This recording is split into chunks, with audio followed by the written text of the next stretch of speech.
നമസ്കാരം. ഹൈറേഞ്ച് വാർത്തകളിലേക്ക് സ്വാഗതം. പ്രധാന വാർത്തകൾ. HCN പ്രധാന വാർത്തകൾ നിങ്ങൾക്കായി അവതരിപ്പിക്കുന്നത് Puma, Woodland, Nike, Lee Cooper, Adidas, Fila, Bravo, ഡോക്കൻമാർ, സ്പാർക്സ്, ബാറ്റ തുടങ്ങിയ ലോകോത്തര കമ്പനികളുടെ ചെരുപ്പുകൾ, ഷൂസുകൾ, പ്രമുഖ കമ്പനികളുടെ ബാഗുകൾ, ട്രോളികൾ. Crown Boots near police station, SN building, Kattappana. Munnar കയ്യേറ്റമൊഴിപ്പിക്കൽ സംബന്ധിച്ച് ചർച്ച ചെയ്യാൻ ഇടുക്കി ജില്ലാ കളക്ടറുടെ സാന്നിധ്യത്തിൽ റവന്യൂ ഉദ്യോഗസ്ഥരുടെ യോഗം. കൂടുതൽ ഉദ്യോഗസ്ഥരെ ലഭ്യമാക്കിയാൽ കയ്യേറ്റമൊഴിപ്പിക്കൽ വേഗത്തിലാക്കാൻ കഴിയുമെന്ന് കളക്ടർ GR ഗോകുൽ. കനത്ത വേനലിൽ ജില്ലയിലെ അണക്കെട്ടുകളിൽ ജലനിരപ്പ് താഴ്ന്നു തുടങ്ങി. ഇടുക്കി ജില്ലയിൽ വരൾച്ചയും വൈദ്യുതി ക്ഷാമവും പരിഹരിക്കാൻ കൃത്രിമ മഴ പെയ്യിക്കാൻ നീക്കം. ഇടുക്കിയിൽ പട്ടയ വിതരണം മെയ് 21-ന്. പട്ടയ വിതരണം അനന്തമായി നീളുന്നതിനെതിരെ പ്രതിഷേധവുമായി ഹൈറേഞ്ച് സംരക്ഷണ സമിതി. ഇരട്ടയാർ ഗ്രാമപഞ്ചായത്ത് പ്രസിഡന്റിന്റെ നേതൃത്വത്തിൽ ജനപ്രതിനിധികൾ കട്ടപ്പന ഹെഡ് പോസ്റ്റ് ഓഫീസിന് മുമ്പിൽ ധർണ നടത്തി. സമരം തൊഴിലുറപ്പ് തൊഴിലാളികൾക്ക് വേതനം നൽകാത്ത കേന്ദ്ര സർക്കാർ നടപടിക്കെതിരെ. വാർത്തകൾ വിശദമായി. മൂന്നാർ കയ്യേറ്റമൊഴിപ്പിക്കൽ സംബന്ധിച്ച് ചർച്ച ചെയ്യാൻ ജില്ലാ കളക്ടറുടെ സാന്നിധ്യത്തിൽ റവന്യൂ ഉദ്യോഗസ്ഥരുടെ യോഗം ചേർന്നു. കൂടുതൽ ഉദ്യോഗസ്ഥരുടെ സേവനം ലഭ്യമാക്കിയാൽ കയ്യേറ്റമൊഴിപ്പിക്കൽ കൂടുതൽ വേഗത്തിലാക്കാൻ കഴിയുമെന്ന് ജില്ലാ കളക്ടർ GR ഗോകുൽ പറഞ്ഞു. മൂന്നാർ കയ്യേറ്റമൊഴിപ്പിക്കൽ നടപടികൾ വേഗത്തിലാക്കുക എന്ന ഉദ്ദേശത്തോടെയാണ് ജില്ലാ കളക്ടർ GR ഗോകുൽ റവന്യൂ ഉദ്യോഗസ്ഥരുടെ യോഗം വിളിച്ചത്. ദേവികുളം താലൂക്കിലെ കയ്യേറ്റമൊഴിപ്പിക്കൽ സംബന്ധിച്ച കാര്യങ്ങൾ സബ് കളക്ടർ ശ്രീരാം വെങ്കിട്ടരാമൻ യോഗത്തെ അറിയിച്ചു. യോഗം തുടങ്ങുന്നതിന് മുമ്പ് കളക്ടർ GR ഗോകുലും സബ് കളക്ടർ ശ്രീരാം വെങ്കിട്ടരാമനും തമ്മിൽ കളക്ടറുടെ ചേംബറിൽ ചർച്ച നടത്തി. മൂന്നാർ കയ്യേറ്റമൊഴിപ്പിക്കലുമായി ബന്ധപ്പെട്ട നടപടിക്രമങ്ങൾ പുരോഗമിക്കുകയാണെന്ന് കളക്ടർ GR ഗോകുൽ പറഞ്ഞു.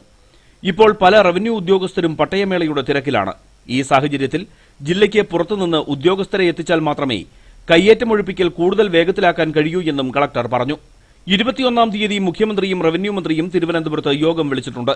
ഈ യോഗത്തിൽ മൂന്നാർ വിഷയം അവതരിപ്പിക്കും. അതിനുശേഷം കയ്യേറ്റമൊഴിപ്പിക്കൽ നടപടികൾ തുടരുമെന്നും കളക്ടർ അറിയിച്ചു. കനത്ത വേനലിൽ അണക്കെട്ടുകളിലെ ജലനിരപ്പ് താഴ്ന്നു തുടങ്ങി. ഇടുക്കി അണക്കെട്ടിൽ അവശേഷിക്കുന്നത് 2316.16 അടി വെള്ളം മാത്രമാണ്. തേക്കടിയിലെ ബോട്ടിംഗും പ്രതിസന്ധിയിലേക്ക് നീങ്ങുകയാണ്. മുൻവർഷത്തെ അപേക്ഷിച്ച് ഇടുക്കി അണക്കെട്ടിൽ അവശേഷിക്കുന്നത് ഇപ്പോൾ 13 അടി ജലം മാത്രമാണ്. 439.063 ദശലക്ഷം യൂണിറ്റ് വൈദ്യുതി ഉത്പാദിപ്പിക്കാൻ ആവശ്യമായ വെള്ളമാണ് ഇപ്പോൾ അവശേഷിക്കുന്നത്. ഇത് സംഭരണശേഷിയുടെ 20.50% മുല്ലപ്പെരിയാർ അണക്കെട്ടിലെയും ജലനിരപ്പ് ക്രമാതീതമായി താഴ്ന്നു തുടങ്ങി. ഈ സ്ഥിതി തുടർന്നാൽ തേക്കടിയിലെ ബോട്ടിംഗ് പ്രതിസന്ധിയിലാകും. 110 അടി വെള്ളം മാത്രമാണ് ഇപ്പോൾ അണക്കെട്ടിലുള്ളത്. ഒരു മാസം മുമ്പ് ഇത് 108.7 വരെ താഴ്ന്നിരുന്നു. ഇതേ തുടർന്ന് തേക്കടിയിലെ ബോട്ട് സർവീസും നിർത്തിയിരുന്നു. തുടർന്ന് ലഭിച്ച മഴയിൽ ജലനിരപ്പ് 111 അടിയായി ഉയർന്നു. എന്നാൽ വേനൽച്ചൂട് ശക്തമായതോടെ ജലനിരപ്പ് വീണ്ടും കുറയുകയാണ്. ജലനിരപ്പ് 108 അടിയിലേക്ക് എത്തിയാൽ ബോട്ടിംഗ് വീണ്ടും പ്രതിസന്ധിയിലാകും. മുൻകാലങ്ങളിൽ ജലനിരപ്പ് താഴുമ്പോൾ 1 കിലോമീറ്ററോളം അകലെ നിർമ്മിക്കുന്ന താൽക്കാലിക ബോട്ട് ലാൻഡിംഗിൽ നിന്ന് സർവീസ് നടത്തുകയായിരുന്നു പതിവ്. എന്നാൽ ഇനി മുതൽ താൽക്കാലിക ബോട്ട് ലാൻഡിംഗ് നിർമ്മിക്കേണ്ടതില്ലെന്നാണ് വനംവകുപ്പിന്റെ തീരുമാനം. അതിനാൽ ജലനിരപ്പ് താഴ്ന്നാൽ തേക്കടിയിലെ ബോട്ടിംഗ് പൂർണ്ണമായും മുടങ്ങുന്ന അവസ്ഥയാണ് നിലനിൽക്കുന്നത്. ഇടുക്കി ജില്ലയിൽ വരൾച്ചയും വൈദ്യുതി ക്ഷാമവും പരിഹരിക്കാൻ കൃത്രിമ മഴ പെയ്യിക്കുന്നു. 5 ലക്ഷം രൂപ ചെലവിൽ ചെറു റോക്കറ്റുകളിൽ രാസവസ്തുക്കൾ വിതറി കൃത്രിമ മഴ പെയ്യിക്കാനുള്ള നടപടികളാണ് ആരംഭിക്കുന്നത്. ഇടുക്കി അണക്കെട്ടിന്റെ ആൾപ്പാർപ്പില്ലാത്ത വൃഷ്ടി പ്രദേശങ്ങളിൽ ISROയും പൂനെയിലെ ഇന്ത്യൻ ഇൻസ്റ്റിറ്റ്യൂട്ട് ഓഫ് ട്രോപ്പിക്കൽ മെട്രോളജിയും കൃത്രിമ മഴ പെയ്യിക്കാനുള്ള പരീക്ഷണം ആരംഭിച്ചു കഴിഞ്ഞു. ISROയുടെ ഡോപ്ലർ റഡാർ ഉപയോഗിച്ച് മഴമേഘങ്ങളെ കണ്ടെത്തി ഫ്ലയർ എന്നറിയപ്പെടുന്ന ചെറു റോക്കറ്റുകളിൽ രാസവസ്തുക്കൾ വിതറിയാവും കൃത്രിമ മഴ പെയ്യിക്കുക. മഴമേഘങ്ങളെ രാസവസ്തുക്കൾ ഉപയോഗിച്ച് തണുപ്പിച്ച് മഴ പെയ്യിക്കുന്ന ക്ലൗഡ് സീഡിംഗ് സാങ്കേതികവിദ്യയാണ് ഉപയോഗിക്കുന്നത്. 12 കിലോമീറ്റർ അകലെയുള്ള മഴമേഘങ്ങളിൽ വരെ വിമാനത്തിൽ രാസവസ്തുക്കൾ വിതറി മഴ പെയ്യിക്കുന്നതിന് കോടികളുടെ ചെലവ് വരും. ഈ സാഹചര്യത്തിൽ ശിവകാശിയിലെ പടക്കക്കമ്പനികൾ നിർമ്മിക്കുന്ന 3 കിലോമീറ്റർ പരിധിയിലുള്ള ഫ്ലയർ എന്ന ചെറു റോക്കറ്റുകളാണ് ആദ്യഘട്ടത്തിൽ ഉപയോഗിക്കുക.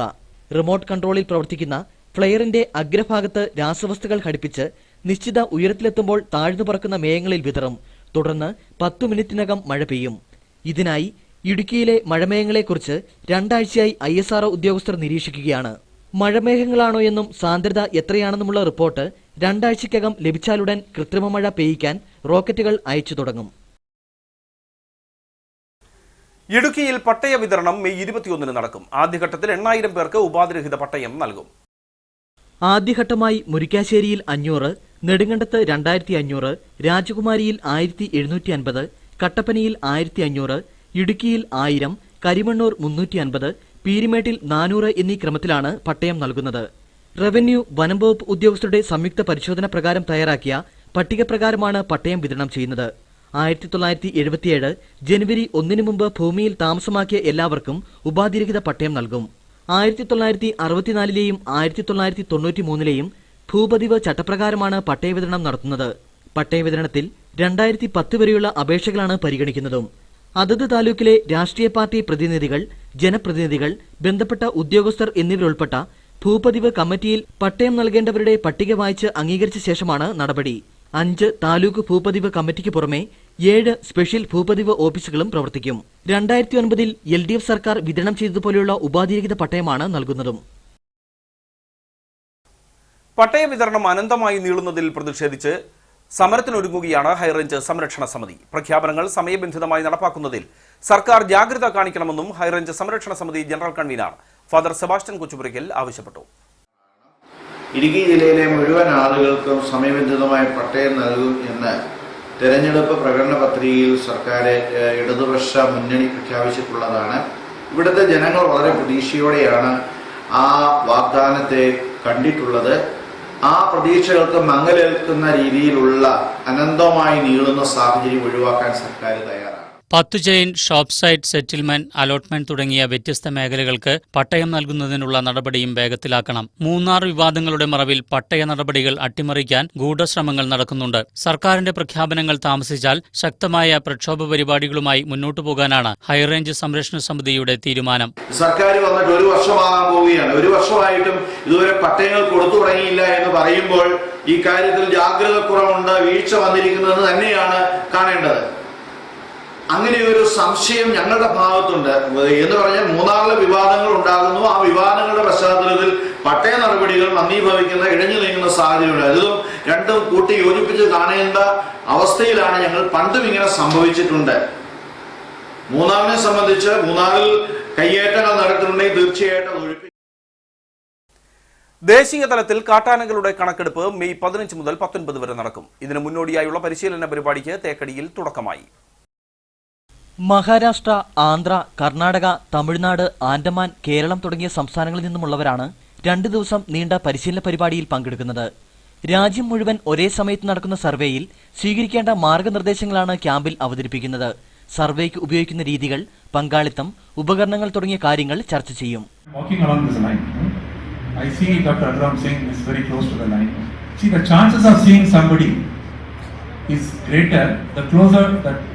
object or individuals to the line.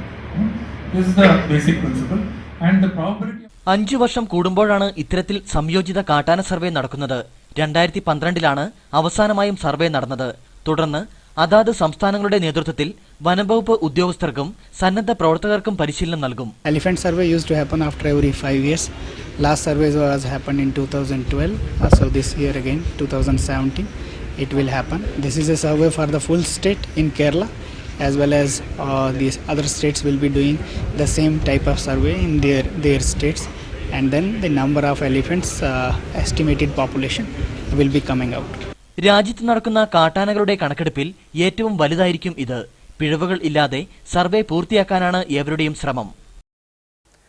Irattayar ഗ്രാമപഞ്ചായത്ത് പ്രസിഡന്റിന്റെ നേതൃത്വത്തിൽ ജനപ്രതിനിധികൾ കട്ടപ്പന ഹെഡ് പോസ്റ്റ് ഓഫീസിന് മുമ്പിൽ ധർണ നടത്തി. തൊഴിലുറപ്പ് തൊഴിലാളികൾക്ക് കോടിക്കണക്കിന് രൂപ വേതനം നൽകാത്ത കേന്ദ്ര സർക്കാർ നടപടിക്കെതിരെയാണ് ധർണ സംഘടിപ്പിച്ചത്.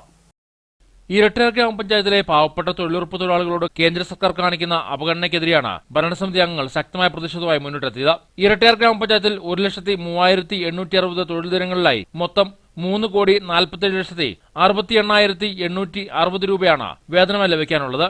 ഇതിൽ 2,23,44,135 രൂപ തൊഴിലാളികൾക്ക് ഇനിയും ലഭിക്കാനുണ്ട്. 100 തൊഴിൽ ദിനങ്ങൾ പൂർത്തീകരിച്ച 199 തൊഴിലാളികളാണ് ഗ്രാമപഞ്ചായത്തിലുള്ളത്. ഓരോ മാസവും ഓരോ വിദേശ രാജ്യങ്ങൾ സന്ദർശിക്കുന്നതിന് മാത്രം സമയമുള്ള പ്രധാനമന്ത്രിക്ക് പാവപ്പെട്ട തൊഴിലാളികളുടെ വേതനം നൽകുന്നതിന് സമയമില്ലെന്നും ഗ്രാമപഞ്ചായത്ത് പ്രസിഡന്റ് ആനിയമ ജോസഫ് പറഞ്ഞു. ഇത് വേറൊരു സൂചന മാത്രമാണ്. കഴിഞ്ഞ ഒക്ടോബർ മുതൽ ഈ മാർച്ച് 31 വരെയുള്ള വേതനമാണ് കുടിശ്ശികയായി കിടക്കുന്നത്. തീർത്തും നിരാലംബരായ ഒട്ടും സാമ്പത്തിക സ്ഥിതി മോശമായിട്ടുള്ള ആളുകൾ ആണ് ഈ തൊഴിലുറപ്പിൽ പണിയുന്നത്. അവർക്ക് മറ്റ് സ്ഥലങ്ങളിൽ കാർഷിക വിളകളുടെയൊക്കെ വിലയിടിവ് മൂലം കാർഷിക വൃത്തിയിൽ വേണ്ടത്ര കിട്ടാത്തതിനാലും കൂടുതൽ ആളുകൾ ഈ തൊഴിലുറപ്പ് പദ്ധതിയിലേക്ക് ഇറങ്ങിയിട്ടുണ്ട്. പക്ഷേ അവരുടെ തൊഴിൽ ചെയ്തതിൻ്റെ വേതനം കിട്ടാത്ത ഒരവസ്ഥയിൽ നമുക്കറിയാം, തൊഴിൽ ചെയ്താൽ അതിന് വേതനം കിട്ടിയാൽ മാത്രമേ അതുകൊണ്ടൊരു ഫലമുണ്ടാവുകയുള്ളൂ. ഈസ്റ്റർ, വിഷു തുടങ്ങിയ വിദേശ ദിവസങ്ങളിൽ പോലും തൊഴിലാളികൾക്ക് വേതനം നൽകുന്നതിൽ അൽഫാവും കാണിച്ച സർക്കാരിനെതിരെ വരും ദിവസങ്ങളിൽ തൊഴിലുറപ്പ് തൊഴിലാളികളെ കൂട്ടി ശക്തമായ സമരം ആരംഭിക്കുന്നു ജനപ്രതിനിധികൾ പറഞ്ഞു.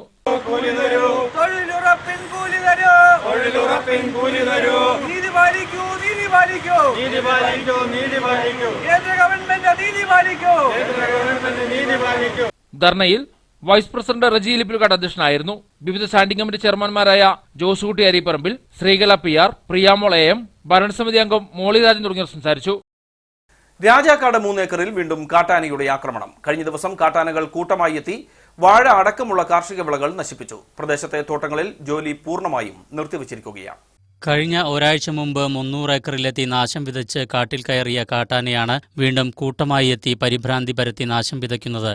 തിങ്കളാഴ്ച വെളുപ്പിന് 2 മണിയോടെ 300 ഏക്കർ കോവിലിംഗിലെത്തിയ കാട്ടാന സമീപത്തെ ലയൺസിന്റെ അടുത്തുള്ള വാഴ ഒടിച്ചു തിന്നുന്ന ശബ്ദം കേട്ടുണർന്ന വീട്ടമ്മയാണ് വീട്ടുമുറ്റത്ത് നിൽക്കുന്ന കാട്ടാനക്കൂട്ടത്തെ ആദ്യം കണ്ടത്. തുടർന്ന് തൊഴിലാളികൾ ചേർന്ന് പടക്കം പൊട്ടിച്ചും പാട്ടക്കുട്ടിയും ആനയെ വിരട്ടിയോടിക്കുന്നതിന് ശ്രമം നടത്തി. തുടർന്ന് രാവിലെ 7 മണിയായതോടെ കാട്ടാനക്കൂട്ടം സമീപത്തുള്ള ഏലത്തോട്ടത്തിൽ നിലയുറപ്പിച്ചു. വാഴയടക്കമുള്ള കൃഷികൾ വ്യാപകമായി നശിപ്പിച്ചിട്ടുണ്ട്. 4 ആന ഒരാഴ്ച മുമ്പ് കൂടെ വരികയും പിന്നീട് ഇപ്പോൾ വീണ്ടും അത് തന്നെ തിരിച്ചു വരികയും ചെയ്തിട്ടുണ്ട്.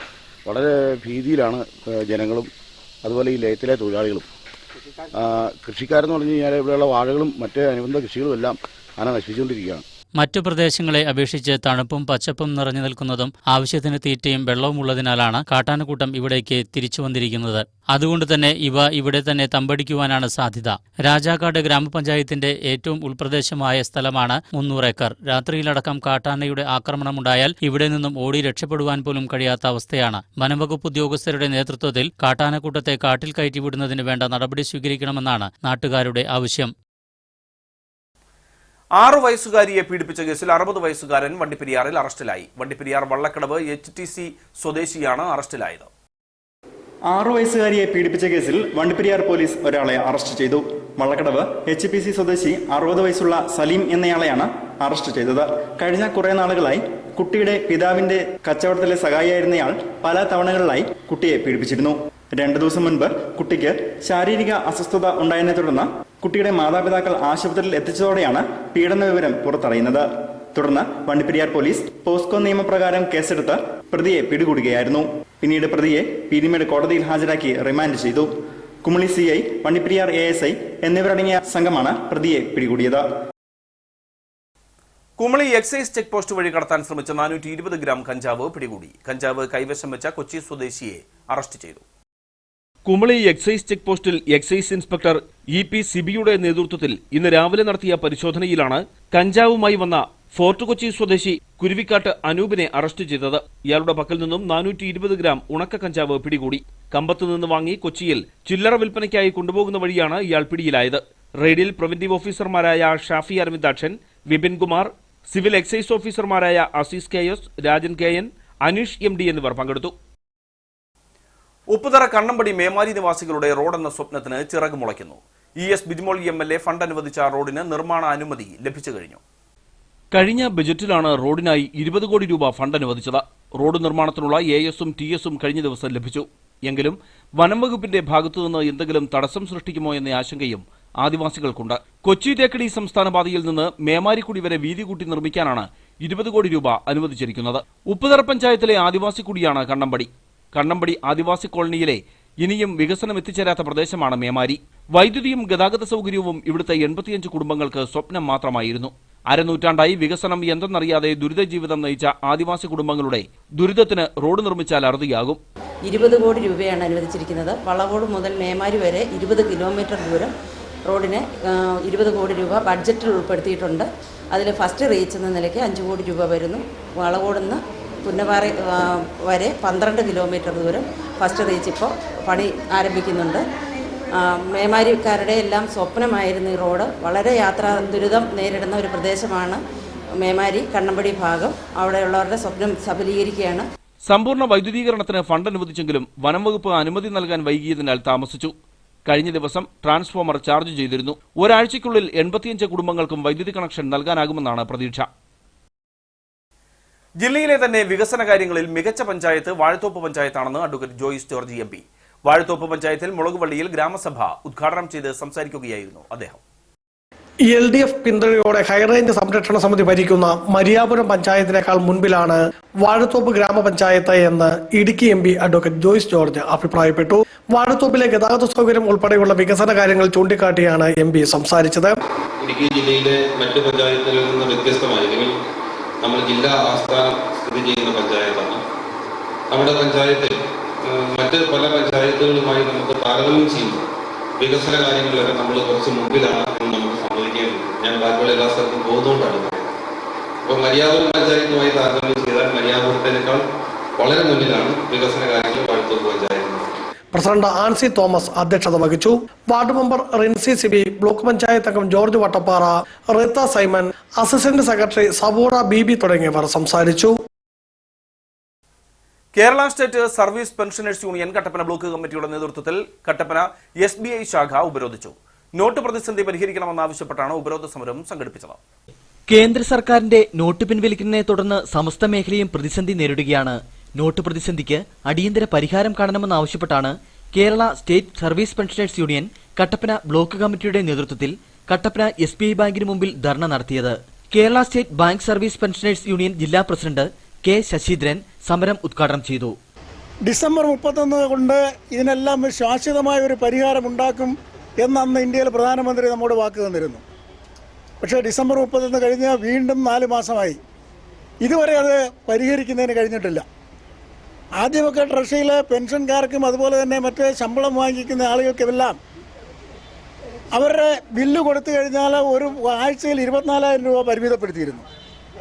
അത് പെൻഷൻകാർക്കും ബാധകമായി. പക്ഷേ അധികം പെൻഷൻകാർ 24,000-ൽ കൂടുതൽ വാങ്ങിക്കുന്നില്ലായിരുന്നുകൊണ്ട് നമ്മൾ പലർക്കും ആ ബുദ്ധിമുട്ടുണ്ടായില്ല. എങ്കിൽ പോലും നമ്മുടെ സാമൂഹിക രംഗത്ത്, സാംസ്കാരിക രംഗത്ത്, സാമ്പത്തിക രംഗത്ത് എല്ലാം അതിൻ്റെ ബുദ്ധിമുട്ട് ഉണ്ടായിട്ടുണ്ട് എന്നുള്ള വസ്തുത നമുക്ക് എല്ലാവർക്കും അറിയാവുന്ന കാര്യമാണ്. KP Divakaran, Leelamma Gopinath, Thresiamma Mathew, Sathyavasan, TV Josekutty, PK Thankappan, PM Joseph, IB John തുടങ്ങിയവർ സംസാരിച്ചു.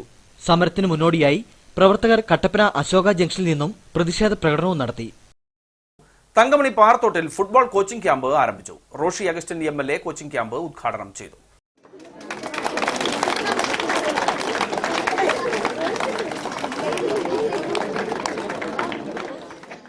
യുവതലമുറയെ മദ്യം, മയക്കുമരുന്ന്, ദുഷ്ചിന്തകൾ എന്നീ വിപത്തുകളിൽ നിന്ന് മോചിപ്പിച്ച് ധർമ്മത്തെ കർമ്മപഥത്തിൽ എത്തിക്കുന്നതിനും ആരോഗ്യമുള്ള പുതുതലമുറയെ വാർത്തെടുക്കുന്നതിനും ശ്രേഷ്ഠ വ്യക്തിത്വത്തിന് ഉടമകളാക്കി മാറ്റുന്നതിനുമായാണ് കൊന്നത്തടി ഗ്രാമപഞ്ചായത്ത്, അടിമാലി ബ്ലോക്ക് പഞ്ചായത്ത്, ഇടുക്കി ജില്ലാ panchayat, Vellathooval Janamaithri police, merchant association Parathode unit, ജനകീയ സമിതിയുടെയും സംയുക്ത ആഭിമുഖ്യത്തിൽ ജില്ലാ സ്പോർട്സ് കൌൺസിലിന്റെയും ജില്ലാ ഫുട്ബോൾ അസോസിയേഷന്റെയും സഹകരണത്തോടെ ഫുട്ബോൾ കോച്ചിംഗ് ക്യാമ്പ് ആരംഭിച്ചത്. പാറത്തോട് ബീനാമോൾ സ്റ്റേഡിയത്തിൽ വെച്ചാണ് കോച്ചിംഗ് നടക്കുന്നത്. 5 മുതൽ 20 വയസ്സുള്ളവർക്കാണ് സൗജന്യമായി ഫുട്ബോൾ കോച്ചിംഗ് നടത്തുന്നത്. ഇന്ത്യയിലെയും വിദേശത്തെയും പ്രഗത്ഭരായ വ്യക്തികളും കായിക അധ്യാപകരുമാണ് പരിശീലനം നടത്തുന്നത്. പാറത്തോട് ടൗണിൽ നടന്ന ഉദ്ഘാടന യോഗത്തിൽ ഗ്രാമപഞ്ചായത്ത് പ്രസിഡന്റ് VK മോഹനൻ നായർ അധ്യക്ഷത വഹിച്ചു. Idukki MLA Roshi Augustine coaching camp ഉദ്ഘാടനം ചെയ്തു. സംസ്ഥാന സർക്കാരിന്റെയും സ്പോർട്സ് കൌൺസിലിന്റെയും ശ്രദ്ധയിൽപ്പെടുത്തി ഫുട്ബോൾ കോച്ചിംഗ് പാറത്തോട്ടിൽ നിലനിർത്തുവാൻ വേണ്ട നടപടി സ്വീകരിക്കുമെന്നും ഫുട്ബോൾ അക്കാദമിയും ഫിറ്റ്നസ് സെന്ററും നിർമ്മിക്കണമെന്ന ആവശ്യം സർക്കാരിന്റെ ശ്രദ്ധയിൽപ്പെടുത്തുമെന്നും റോഷി അഗസ്റ്റിൻ പറഞ്ഞു. ഇപ്പോൾ സമ്മർ കോച്ചിംഗ് ക്യാമ്പായി ഒരുമിച്ച് കുറച്ച് ദിവസങ്ങൾ എടുക്കുന്നെങ്കിലും ശനിയും ഞായറും പ്രയോജനപ്പെടുത്തിക്കൊണ്ട് തുടർന്ന് കൊണ്ടുപോകാനാണ് ഇവർ ആലോചിക്കുകയും തീരുമാനിക്കുകയും ചെയ്തിട്ടുള്ളത്. അതിനാൽ നമുക്ക് ഗവൺമെന്റിന്റെ അംഗീകാരം ലഭിക്കത്തക്ക വിധത്തിലുള്ള ചർച്ചകൾക്ക് നേതൃത്വം കൊടുക്കണമെന്ന് ആഗ്രഹിക്കുന്നു. അതോടൊപ്പം ഈ കോച്ചിംഗ് ക്യാമ്പുമായി ബന്ധപ്പെട്ട ബോഡി ഫിറ്റ്നസ് ഏറ്റവും പ്രധാനപ്പെട്ടതാണ്. ഇവരൊക്കെ അതിനോടനുബന്ധിച്ചുള്ള അഗ്നേഷ്യം അത് സാധിക്കുകയും അത്തരത്തിലുള്ള പെർമനന്റ് സൗകര്യങ്ങൾ ഇവിടെ ഏർപ്പെടുത്തുന്നതിന് വേണ്ടിയിട്ടുള്ള നടപടികളാണ് അനിവാര്യം എന്ന് ഞങ്ങൾ തിരിച്ചറിയുകയാണ്. ബീനാമോൾ സ്റ്റേഡിയം നവീകരിക്കുന്നതിന് അടുത്ത ബജറ്റിൽ ഉൾപ്പെടുത്തി അപ്ഗ്രേഡ് ചെയ്യുവാൻ ശ്രമിക്കുമെന്നും അദ്ദേഹം പറഞ്ഞു. Janamaithri police CRO KD Maniyan പദ്ധതി വിശദീകരിച്ചു. ജില്ലാ പഞ്ചായത്ത് പ്രസിഡന്റ് കൊച്ചുറേസ്യ പൌലോസ് മുഖ്യ പ്രഭാഷണം നടത്തി. Munnar DYSP KN Anirudhan, Adimali block panchayat president R Murukesan, ജില്ലാ പഞ്ചായത്ത് അംഗം നോബിൾ ജോസഫ്, കൊന്നത്തരി ഗ്രാമപഞ്ചായത്ത് വൈസ് പ്രസിഡന്റ് ഡോണ സാന്റു, ത്രിതല പഞ്ചായത്ത് പ്രതിനിധികൾ, വിവിധ രാഷ്ട്രീയ പ്രതിനിധികൾ തുടങ്ങിയവർ യോഗത്തിൽ സംസാരിച്ചു. രക്ഷിതാക്കളും കുട്ടികളുമടക്കം നിരവധി ആളുകൾ ചടങ്ങിൽ പങ്കെടുത്തു. ഗതാഗത യോഗ്യമല്ലാതായി കിടക്കുന്ന ഏലപ്പാറ കോഴിക്കാനം റോഡ് പുനർനിർമ്മിക്കാൻ ഇനിയും നടപടിയായില്ല. കാൽനടയാത്ര പോലും ദുഷ്കരമായിട്ടും ഈ റോഡിനെ ജനപ്രതിനിധികൾ അവഗണിക്കുകയാണെന്നാണ് ആക്ഷേപം. ഏലപ്പാറ കോഴിക്കാനം റോഡ് ദുരവസ്ഥയിലായിട്ട് വർഷങ്ങൾ കഴിഞ്ഞു. തോട്ടമേഖലയിലൂടെ കടന്നുപോകുന്ന റോഡാണ് തകർന്നു കിടക്കുന്നത്. ദിവസേന നൂറുകണക്കിന് ചെറുതും വലുതുമായ വാഹനങ്ങൾ കടന്നുപോകുന്ന റോഡിനാണ് ഈ ദുർഗതി. റോഡിൽ കുണ്ടും കുഴിയും നിറഞ്ഞ് കാൽനടയാത്ര പോലും ബുദ്ധിമുട്ടിലായിരിക്കുകയാണ്. നൂറ്റാണ്ടിലധികം പഴക്കമുള്ള റോഡാണ് ഇത്. 10ലധികം ബസ്സുകൾ ഓടിയിരുന്ന റോഡിൽ ഇപ്പോൾ ഒരു ബസ് മാത്രമാണ് സർവീസ് നടത്തുന്നത്. ഒരു ദിവസം ഓടിയാൽ 2 ദിവസം ബസ് വർക്ക്ഷോപ്പിലായിരിക്കും. ഇതിന്റെ അവസ്ഥ പറഞ്ഞാൽ ഇവിടുന്ന് വണ്ടി പോകണമെങ്കിൽ വേറെ ബെൽറ്റോ വല്ല കെട്ടിട്ട് വേണം പോകാൻ. ആ അവസ്ഥയിലാണ്. റോഡ് മോശമായി കിടക്കുന്നതിനാൽ സ്കൂൾ ബസ്സുകളും കോഴിക്കാനത്തേക്ക് വരാറില്ല. ഇപ്പോൾ സ്കൂൾ കുട്ടികൾ സ്വകാര്യ വാഹനങ്ങളെ ആശ്രയിക്കേണ്ട അവസ്ഥയിലാണ്. മാറി മാറി വരുന്ന ഭരണസമിതികളൊന്നും റോഡിനെ കാര്യമായി ശ്രദ്ധിക്കാറില്ല. റോഡിന്റെ ശോച്യാവസ്ഥ MLA ഉൾപ്പെടെയുള്ള ജനപ്രതിനിധികളുടെ ശ്രദ്ധയിൽപ്പെടുത്തിയിട്ടും യാതൊരു നടപടിയും ഉണ്ടായില്ലെന്നാണ് ആക്ഷേപം. എന്തുകൊണ്ടോ അധികാരികൾ ഈ റോഡ് സഞ്ചാരയോഗ്യമാക്കാൻ ശ്രമിക്കുന്നില്ല. 10-15 വർഷക്കാലമായി ഈ റോഡ് നടക്കാൻ പോലും പറ്റാത്ത രീതിയിൽ പൊട്ടിപ്പൊളിഞ്ഞ് കിടക്കുകയാണ്. അധികാരികളുടെ ശ്രദ്ധ ഈ കാര്യത്തിൽ അടിയന്തരമായി പതിയണം. കുമളി, വണ്ടിപ്പെരിയാർ എന്നിവിടങ്ങളിലേക്ക് എളുപ്പത്തിലെത്താൻ കഴിയുന്ന റോഡാണ് തകർന്നു കിടക്കുന്നത്. ഇവിടേക്ക് ടാക്സി വിളിച്ചാൽ ഇരട്ടിക്കൂലി നൽകണം. റോഡ് മോശമായതിനാൽ പല വാഹനങ്ങളും ഇവിടേക്ക് കടന്നു വരികയുമില്ല. രോഗികളെ ആശുപത്രിയിലെത്തിക്കാൻ പോലും മാർഗമില്ലാതെ ബുദ്ധിമുട്ടുകയാണ് പ്രദേശവാസികൾ. KSTAയുടെ പൊതുവിദ്യാഭ്യാസ സംരക്ഷണ സന്ദേശയാത്ര 21-ാം തീയതി ഇടുക്കി ജില്ലയിൽ പര്യടനം നടത്തും. പൊതുവിദ്യാഭ്യാസ സംരക്ഷണ യജ്ഞത്തിന്റെ സന്ദേശം ജനങ്ങളിൽ എത്തിക്കുകയാണ് യാത്രയുടെ ലക്ഷ്യം. പൊതുവിദ്യാഭ്യാസം ഹൈടെക് ആക്കാനും അന്താരാഷ്ട്ര നിലവാരത്തിലേക്ക് ഉയർത്താനും വരുന്ന 5 വർഷം കൊണ്ട് 7000 കോടി രൂപ മുടക്കാനാണ് ഗവൺമെന്റ് പദ്ധതിയിട്ടിരിക്കുന്നത്.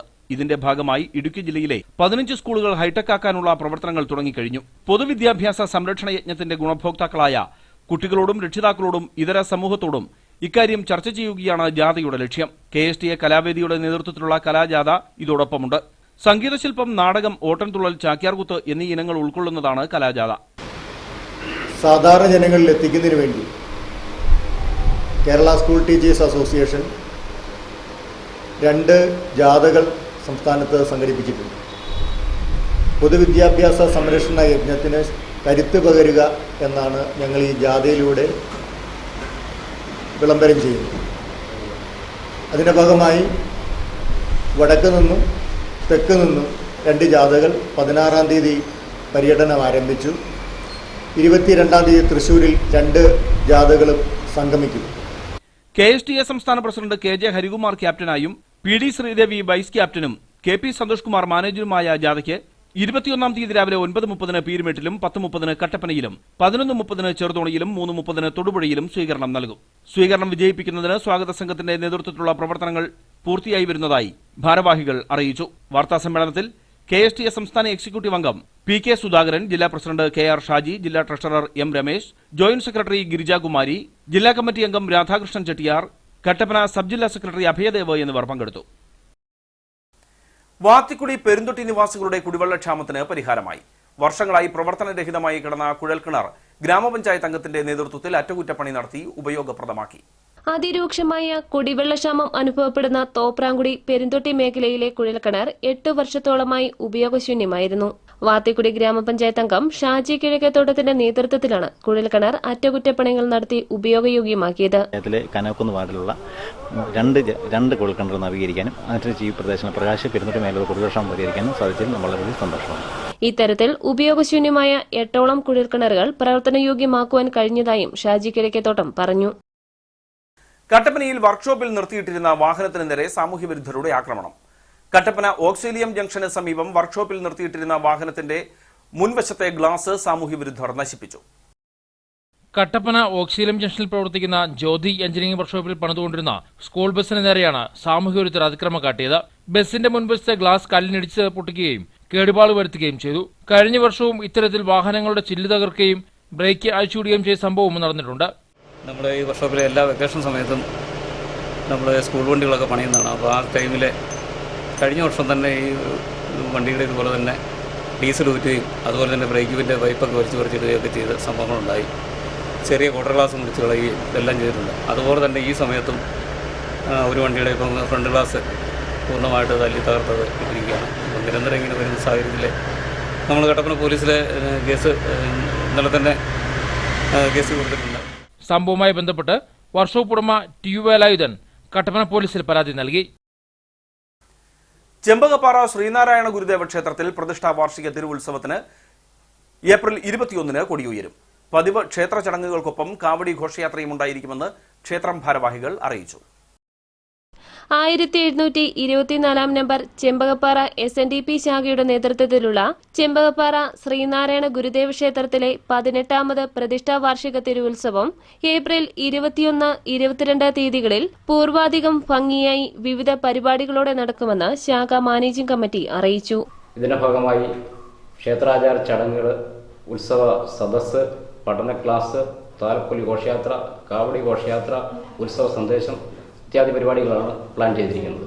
ചെമ്പകപ്പാറ SNDP ഹാളിൽ നടന്ന വാർത്താ സമ്മേളനത്തിൽ ശാഖാ president PS Sajikumar, vice president Raveendran Mankuzhiyil, Surendran Olickal, Narayanan Poykaparambil, Raghavan Olickal തുടങ്ങിയവർ പങ്കെടുത്ത് സംസാരിച്ചു.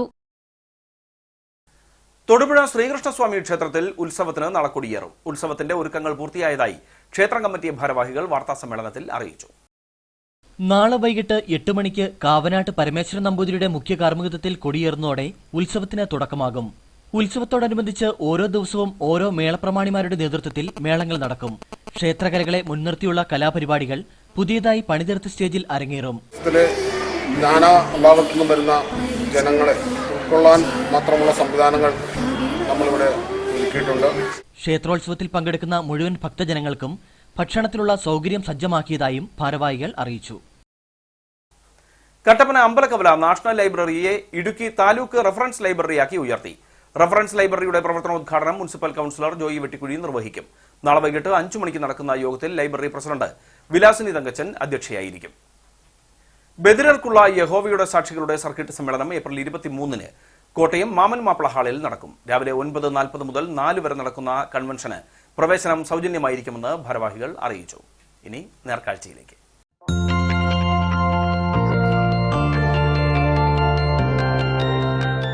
നേർക്കാഴ്ച നിങ്ങൾക്കായി അവതരിപ്പിക്കുന്നത് Express your love with golden moments. KG's Jewelry. എരിവിൽ മുമ്പനാണ് കാന്താരി മുളക്. മുമ്പ് നമ്മുടെ കൃഷിയിടങ്ങളിൽ കാന്താരി ആവശ്യത്തിനുണ്ടായിരുന്നു. എന്നാൽ ഇന്ന് കാന്താരി വില കൊടുത്തു വാങ്ങേണ്ട അവസ്ഥയിലാണ് മലയാളികൾ. മുമ്പ് അടുക്കളത്തോട്ടങ്ങളിലും തൊടിയിലും പറമ്പിലുമെല്ലാം സമൃദ്ധമായി ഉണ്ടാകുന്ന ഒന്നായിരുന്നു കാന്താരി. ചീനി എന്ന പേരിലും അറിയപ്പെടുന്ന കാന്താരി ഇന്ന് കാണുന്നത് അപൂർവമിടങ്ങളിൽ മാത്രമാണ്.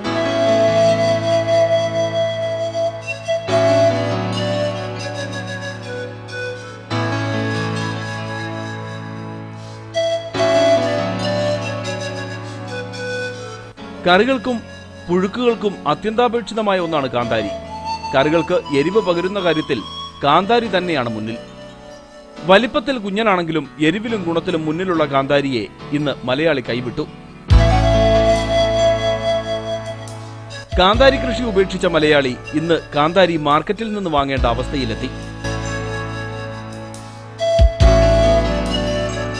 കാലത്തിൻ്റെ മുന്നോട്ടുള്ള പോക്ക് വന്നതോടുകൂടി, അല്ലെങ്കിൽ കാലത്തിൻ്റെ ഒരു വളരെ മോശമായ ഒരു കാലാവസ്ഥ വ്യതിയാനം വന്നതോടുകൂടി തന്നെ കാന്താരി എന്ന് പറയുന്ന വസ്തു പല വീടുകളിൽ നിന്നും അന്യം നിന്ന് പോയിരിക്കുന്ന ഒരു സാഹചര്യം. ഇപ്പോൾ പണ്ട് കാലങ്ങളിൽ നമ്മൾ നോക്കുകയാണെന്നുണ്ടെങ്കിൽ കാന്താരിക്ക് വിലയില്ലായിരുന്നു. ഇപ്പോൾ കാന്താരിക്ക് നല്ല ഒരു വില ഉള്ള ഒരു സാഹചര്യം.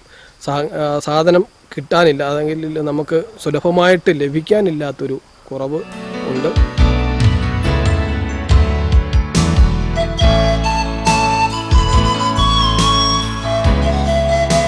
വീട്ടമ്മമാരായിരുന്നു കാന്താരിയുടെ സംരക്ഷകർ. എന്നാൽ ഇന്ന് കാന്താരി കൃഷി ചെയ്താൽ ഉണ്ടാകാത്ത അവസ്ഥയുണ്ടായതോടെ വീട്ടമ്മമാർ ഈ കൃഷിയിൽ നിന്ന് പിന്മാറി. ഇത് കാന്താരിയുടെ ക്ഷാമത്തിന് കാരണമാവുകയും ചെയ്തു. കാന്താരിയുടെ സ്ഥാനം പച്ചമുളക് കൈയടക്കിയതോടെയാണ് കാന്താരിയെ മലയാളി കൈവിട്ടത്. വിലയിൽ പച്ചമുളകിനേക്കാൾ മുമ്പൻ കാന്താരി തന്നെ. ജില്ലയിൽ 1 കിലോ കാന്താരിക്ക് 200 രൂപയാണ് വിലയെങ്കിൽ ജില്ല വിട്ടാൽ ഇത് 400 രൂപയിലെത്തും. മലയാളിക്ക് സ്വന്തമായിരുന്ന കാന്താരിയും നമുക്ക് നഷ്ടമാവുകയാണ്.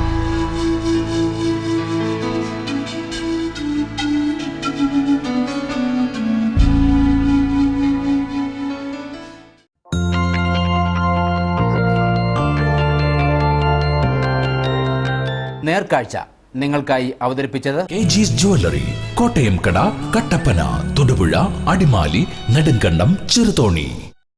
ഇനി കമ്പോളം.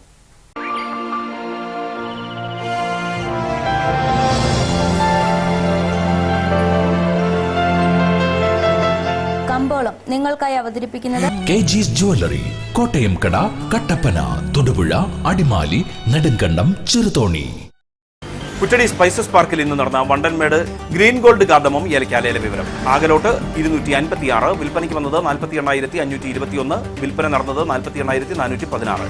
കൂടിയ വില 1,176, ശരാശരി വില 901. കട്ടപ്പന കമ്പോളം കുരുമുളക് കിലോഗ്രാമിന് 570 രൂപ, ഏലം കൂടിയ വില 850, ശരാശരി 760. കാപ്പിപ്പരിപ്പ് കിലോഗ്രാമിന് 126 രൂപ, ഗ്രാമ്പു 600 രൂപ, കൊക്കോ 35 രൂപ, റബ്ബർ 130 രൂപ. സ്വർണം വെള്ളി വിപണി. സ്വർണം ഗ്രാമിന് 2,790 രൂപ, വെള്ളി ഗ്രാമിന് 60 രൂപ.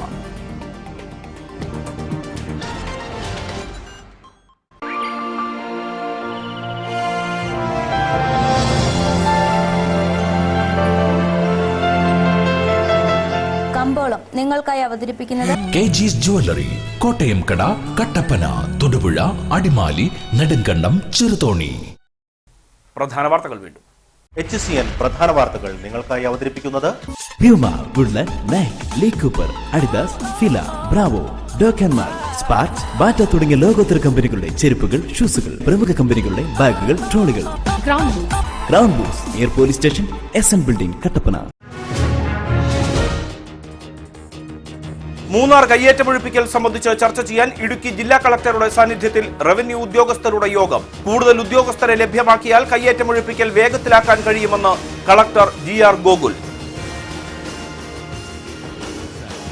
കനത്ത വേനലിൽ ജില്ലയിലെ അണക്കെട്ടുകളിൽ ജലനിരപ്പ് താഴ്ന്നു തുടങ്ങി. ഇടുക്കി ജില്ലയിൽ വരൾച്ചയും വൈദ്യുതി ക്ഷാമവും പരിഹരിക്കാൻ കൃത്രിമ മഴ പെയ്യിക്കാൻ നീക്കം. ഇടുക്കിയിൽ പട്ടയ വിതരണം മെയ് 21-ന്. പട്ടയ വിതരണം അനന്തമായി നീളുന്നതിനെതിരെ പ്രതിഷേധവുമായി ഹൈറേഞ്ച് സംരക്ഷണ സമിതി. ഇരട്ടയാർ ഗ്രാമപഞ്ചായത്ത് പ്രസിഡന്റിന്റെ നേതൃത്വത്തിൽ ജനപ്രതിനിധികൾ കട്ടപ്പന ഹെഡ് പോസ്റ്റ് ഓഫീസിന് മുമ്പിൽ ധർണ നടത്തി. സമരം തൊഴിലുറപ്പ് തൊഴിലാളികൾക്ക് വേതനം നൽകാത്ത കേന്ദ്ര സർക്കാർ നടപടിക്കെതിരെ.